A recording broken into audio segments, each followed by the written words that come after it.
Hello, friends. It's me, Tiffany from Apricity Lane.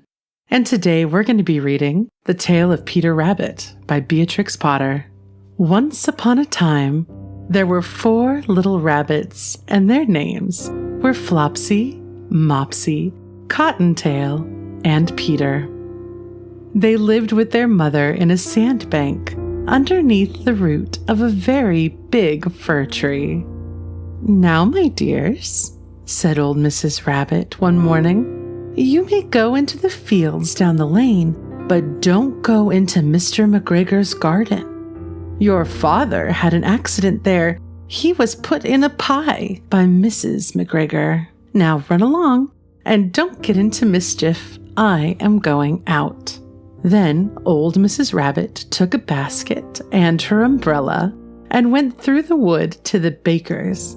She bought a loaf of brown bread and 5 currant buns. Flopsy, Mopsy, and Cottontail, who were good little bunnies, went down the lane to gather blackberries.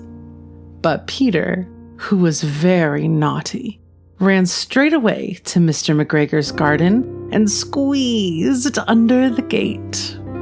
First, he ate some lettuce and some French beans. And then he ate some radishes. And then, feeling rather sick, he went to look for some parsley. But around the end of a cucumber frame, whom should he meet but Mr. McGregor? Mr. McGregor was on his hands and knees, planting out young cabbages. But he jumped up and ran after Peter, waving a rake and calling out, "Stop, thief!"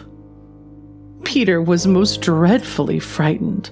He rushed all over the garden, for he had forgotten the way back to the gate. He lost one of his shoes among the cabbages and the other shoe amongst the potatoes.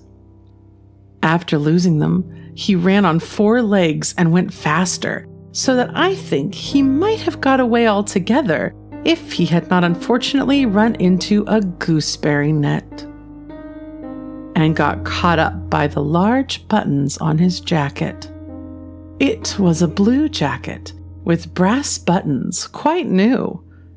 Peter gave himself up for lost and shed big tears, but his sobs were overheard by some friendly sparrows, who flew to him in great excitement and implored him to exert himself. Mr. McGregor came up with a sieve, which he intended to pop upon the top of Peter, but Peter wriggled out just in time, leaving his jacket behind him, and rushed into the tool shed and jumped into a can. It would have been a beautiful thing to hide in if it had not had so much water in it. Mr. McGregor was quite sure that Peter was somewhere in the tool shed, perhaps hidden underneath a flower pot. He began to turn them over carefully, looking under each. Presently, Peter sneezed. "Kerchoo!"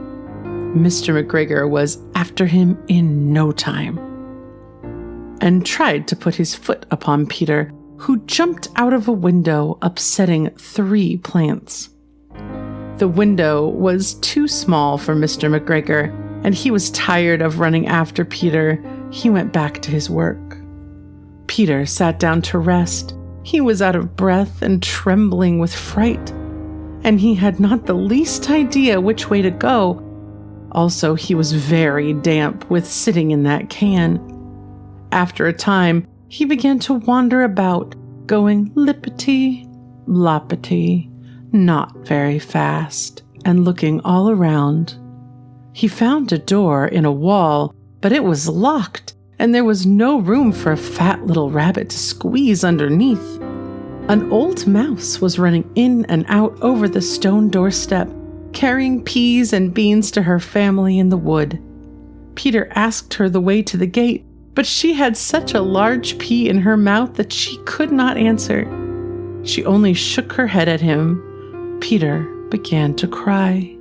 Then he tried to find his way across the garden, but he became more and more puzzled. Presently, he came to a pond where Mr. McGregor filled his water cans. A white cat was staring at some goldfish. She sat very, very still, but now and then the tip of her tail twitched as if it were alive. Peter thought it best to go away without speaking to her.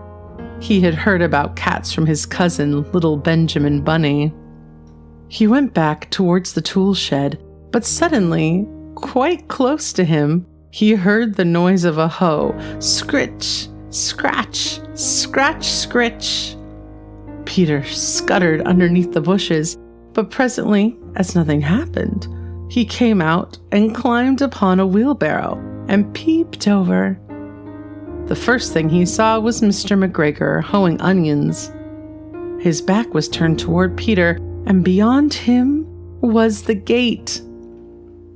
Peter got down very quietly off of the wheelbarrow and started running as fast as he could go along a straight walk behind some black currant bushes.